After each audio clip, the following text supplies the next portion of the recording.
Hey, everybody, welcome back to the podcast. You're listening to the longest running superhero role playing game on Earth. I'm your host, the Game Master, and today we're talking about a new idea in our game called Themysgard, which is a mashup of the words Themyscira and Asgard. We're also going to be talking about Zanya, who's the daughter of Zartan from the G.I. Joe franchise. She first appeared in the Devil's Due comic books that launched right after September of 2001. But before we get into that, smash that like button, make sure you're subscribed, and leave us a comment. That helps us out with the YouTube algorithm, but also we love hearing from you guys. We've got an awesome community here, and that's thanks to you. So thank you so much for being here. So, having said all of that, let's dive in. The prologue of today's story takes place in the Bermuda Triangle, where there are multiple floating islands which have been moved here from elsewhere. One of them we are calling Avalon, and another we are calling High Brazil, which was actually the name of a mythical island that was said to be to the west of Ireland, and it gets mentioned in Celtic mythology. Actually, you might be surprised how many of these so-called Phantom Islands were said to be between Europe and the United States of America. So in our game, we said that they're real and they've been moved to where Paradise Island used to be, where the mists of eternal youth are still located, bubbling up out of the sea. And this island chain is collectively referred to as the Kingdom of Themysgard. And for those who don't know, in DC Comics, Themyscira, or sometimes called New Themyscira, is a reoccurring concept where the original island of Themyscira is somehow destroyed and a new island comes into being somehow, and often it is depicted as a island in the sky. Sometimes it has rivers that pour off of the edges, forming waterfalls that empty out into the ocean below. And similarly, in classic Marvel Comics, that's how Jack Kirby kind of drew Asgard. To me, it often looked like an island in the heavens, and in some depictions, it too had water kind of flowing off of it into space. But for whatever reason, it didn't freeze. Maybe that's because it was a different dimension and it had different physics than our dimension. Who knows? I think they did it because it looked cool. And anyways, on our game world, both Asgard and Themyscira were both destroyed at one point. And since the Amazons and the Norse characters were both basically fantasy characters running around in a superhero setting, and in our game world, they both have high-tech equipment that they use, which boosts their abilities.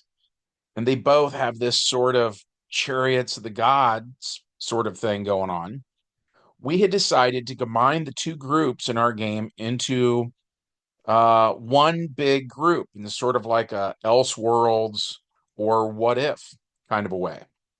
And I've mentioned this in previous episodes, but it bears repeating. When we began this game all the way back in 1985, the current Wonder Woman of that era was Linda Carter. And on the old Wonder Woman TV show, she got her powers from the costume. So that's how we've always done it in our game world. Likewise, when she would lasso someone, the stock sound effect that they would use would be the same generic computer sounds that we heard on other TV shows of the time, like Buck Rogers. So we said that our Amazons were just very high tech because when they left the Roman Empire, they had all of the knowledge of that time without ever having experienced the civilization collapse of the Dark Ages. So by the time you get to the Golden Age Wonder Woman in World War II, our Amazons had stuff like the Purple Ray and stuff like that. Likewise, as far as Asgard goes, the first Thor movie came out in 2011, and back then, Marvel was really worried about Thor feeling right in a world that began with the 2008 Iron Man movie. So at the time, they said that Asgard was a planet, not a mystical dimension. And we had never done much with Thor before that. And a friend of mine named Jason Seidner, who was a big fan of He Man, wanted to play Thor. And just as He Man had various high tech vehicles and such, so too did Jason want to kind of see Thor through that same lens. So our Asgardians also had this Arthur C. Clarke thing where any sufficiently advanced technology is indistinguishable from magic. So at the start of this game session, we see a fusion of these two high tech fantasy cultures living on the floating islands of Themysgard. And because so much time has gone by since Wonder Woman first came to the world of men in the 1940s, and since Thor joined the Avengers in the 1960s, we see all of the women here are wearing mass produced Wonder Woman costumes, and they all have a high tech copy of Mjolnir, etc. And they have various bits of technology, like the purple ray that I mentioned earlier, as well as our take on the Asgardian Rainbow Bridge, which we said was less like what you saw in the final Thor movie and was more like what we saw in Stargate, which, by the way, is another great example of technology being confused for gods and so on and so forth. So our rainbow bridge is round rather than long. And the edges of this portal do indeed have this rainbow colored energy glowing and crackling as sort of an homage to the classic artwork of Jack Kirby. We see that the Rainbow Bridge technology is being used to help these Norse Amazons to travel around the world. They are engaged in all sorts of humanitarian aid under the guidance of Queen Diana and Princess Torun Thorsdottir. And they have a program where girls and women from all over the world are invited to journey to the kingdom of Themysgard and be taught the Amazonian ideals of peace and justice. And one such woman is Zanya, the daughter of Zartan. We see her arrive on these floating islands in the sky, and slowly but surely, she begins a relationship with a local named Persephone, which then brings us to the main plot. Since everything here is technology rather than magic, we then establish that the thing that makes these islands float is also technology oriented, and it is a closely guarded secret. The last thing that the Norse Amazons want is for some group of villains to do something like drop a huge tungsten rod from orbit. Despite their wishes, however, Zanya seduces Persephone and steals the blueprints for this anti gravity technology. Persephone catches Zanya in the act, though, and tries to talk her down. Zanya is not having it, and she shoots lightning from her hammer at Persephone, who tries to block the attack using her feminum bracelets. I hope I'm saying that right. It's FEMINUM. This is the metal that, again, it comes from the Linda Carter TV show, and we find out that the Amazons use this specific kind of metal when they're making their gear. By the way, we also established that there is some sort of a rank system where Persephone's bracelets have been coated in a thin layer of silver. while Zanya's bracelets are merely coated in bronze. So the longer a woman is here and the more she accomplishes, the higher her rank would, of course, be. And the coloration of her equipment would reflect that rank. We used the same color coded system that the Olympics use for medals, but to be honest, the bigger inspiration on my end of things was the pips that we used to see on Star Trek The Next Generation. At any rate, so Zanya wins the fight because she's a member of Cobra, and as such, she has extensive combat experience, while Persephone is more of a scholarly pacifist. So Persephone's attempts to lasso Zanya are fruitless, and Zanya gets away. Which brings us to the epilogue, where Persephone tells Queen Diana everything that happened. With Diana are her daughters, Hippolyta and Stephanie, whose feminine bracelets have been coated in gold, by the way.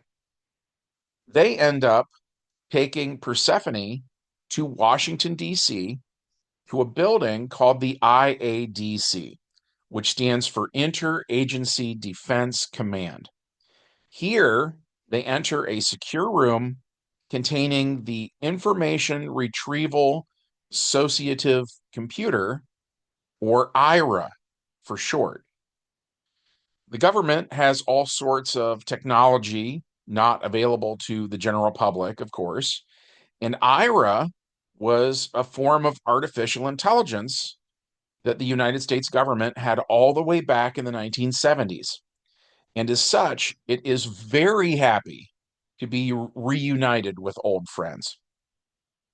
Diana's daughters ask Ira about Zanya, and Ira tells them that Zanya is the daughter of Zartan. And Zartan is a name that the girls are very familiar with since they worked with the IADC in the 80s, and that is when Cobra was at its peak. Persephone asks what Cobra is, and Ira explains that Cobra is a ruthless terrorist organization determined to rule the world, which only serves to enhance the already strong sense of betrayal that Persephone has. Also, while here, the sisters are reunited with Rover, a small robot that is linked to Ira. Rover has been upgraded several times over the years, but is slated to be decommissioned. So Stephanie takes Rover with her, saving the poor little robot. They return to Paradise Island, and Rover is taken to Diana, which allows Diana to speak with Ira remotely. Pleasantries are exchanged, and they have a conversation about how Diana recently paid a visit to President Kent. And during that visit, she used her lasso of truth on various government agents, many of whom were revealed to be agents of Cobra. So the fact Zanya came to Themysgard seems like a reaction to that. Ira says it is possible, but right now they don't have enough data to formulate a proper conclusion. So we end on a to be continued sort of a vibe. And that was it for this game session. Personally, I really liked this one, partially because of all the Easter eggs. Ira and Rover from the old Linda Carter TV series um, were awesome. And any excuse that I have to insert them into a game makes me happy. Persephone was one of the Amazons that we saw in the 2009 animated Wonder Woman movie, which, by the way, I loved way more than the recent live action Wonder Woman movies. So I enjoyed using the Persephone character. Stephanie Stevie Trevor is from John Byrne's Generations comics, which I mentioned before. I had met John Byrne at Mid Ohio Comic Con back in the mid '90s and showed him all of the drawings and stuff. I was in art school back then. I showed him the drawings of stuff from my game. And he made Generations then, right? And then some of the ideas from Generations, like Stevie Trevor, we then pull into our game. And Hippolyta Lita Trevor is the superheroine known as Fury, and she used to be in the Earth 2 comic books, right? So that's another Easter egg. The list kind of goes on and on. There was a lot of Easter eggs in this one. So we really liked this one, and we hope that you did too. If so, as always, smash like, sub up, and comment. And from all of us here at the longest running superhero role playing game on Earth, we hope you have a good one, and we'll see you in the next adventure. Bye.